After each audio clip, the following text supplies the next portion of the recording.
Hi friends, నమస్తే.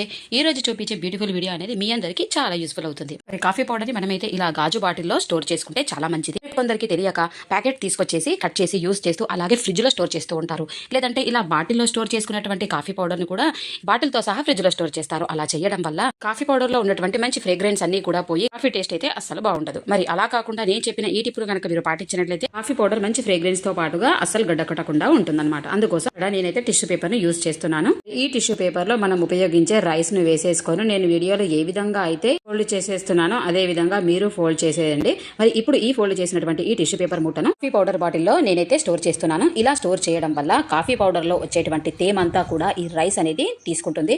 దానివల్ల coffee ఎప్పుడు గడ్డకట్టదు. అలాగే మంచి ఫ్రేగ్రెన్స్ తో చేసినప్పుడు చాలా సూపర్ టేస్టీగా ఉంటుంది. మరి ఈ టిప్ అనేది ప్రతి ఒక్కరికి చాలా యూస్ఫుల్ అవుతుంది. అంటే మరెన్నో యూస్ఫుల్ వీడియోస్ కోసం గీతా రంజిత్ కేకే ఛానల్ ని సబ్స్క్రైబ్ చేయండి. అలాగే మీ ఫ్రెండ్స్ అండ్ ఫ్యామిలీ మెంబర్స్ కూడా వీడియోస్ ని షేర్ చేయండి. మరో బ్యూటిఫుల్ వీడియోతో మళ్ళీ కలుద్దాం. Bye friends.